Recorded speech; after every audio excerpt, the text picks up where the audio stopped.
Welcome back, everybody. New week, and I'm finally here to read you another story. This just so happens to be one of my dear friend Natalie's favorite children's books, and I ran across it at a St. Vinny's the other day, and I was so excited. This is Martha B. Rabbit. I have never heard of this book, nor have I ever read this book, but by the illustrations alone, you can tell it's pretty cute. So, this book in particular has three different stories in it, and I'm going to read the first story. And bear with me, I have a cold, so that's why I sound a little different. Maybe it will be my Phoebe Buffay voice, and I will sound even better with a cold reading you a story. Children will not get that reference, but others will. All right, here we go. Tales from Martha B. Rabbit by Shirley Barber. So, in this book specifically, there is The Unexpected Guests, Daphne the Forgetful Duck, and Those Wicked Rats Again. And I am reading the first story, The Unexpected Guests.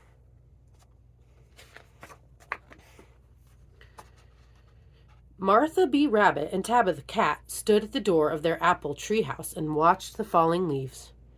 "I never saw the fall color so bright," said Tabitha, "nor so many nuts and berries in the forest." Martha looked anxious. "That often means a long, cold winter is coming," she said. "We are going to need plenty of firewood." So they bought a load of firewood and stored it in the shed. There it would stay dry for all their winter fires. "And we will need to be warm at night," said Martha. "Let's gather all the dried grass and stuff it in our mattresses. That will keep us snug." Tabitha thought this was too much like hard work. The hay seeds got in her dress and tickled her, and the dust and dirt made her sneeze.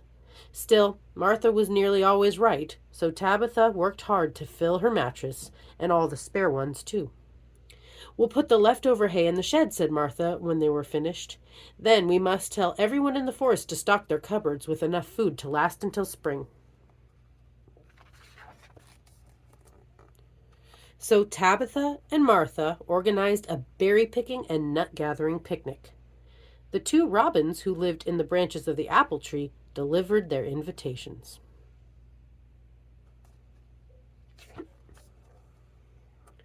Soon, cold winds blew all the fall leaves from the trees, leaving a tracery of bare branches against the wintry sky.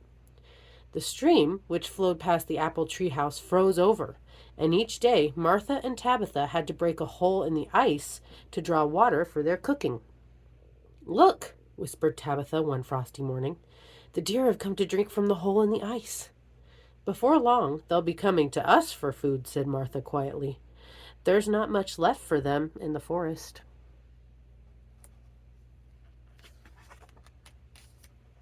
As the days went by, it grew colder and colder, and then it began to snow. Soon it was so deep that Martha and Tabitha could walk no further than their own front steps. That evening, an elf and two mice knocked on their door, weary and cold. They had been lost in the snow when they saw the lamplit windows of the apple tree house, so had made their way towards it. It was warm and cozy inside, and they all had fun playing games and reading to each other by the fire.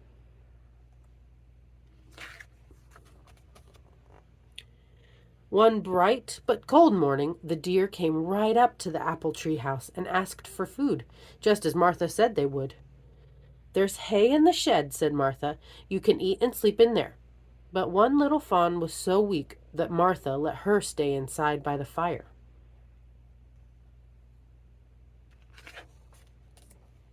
The snowy weather continued, and soon the deer had eaten all the hay. "What will they eat now?" whispered Tabitha.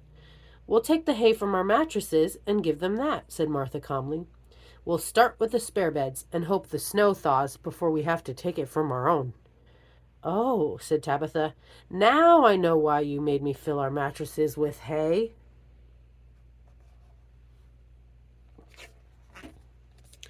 Then one morning, when almost all the hay was finished, the sun broke through the winter clouds.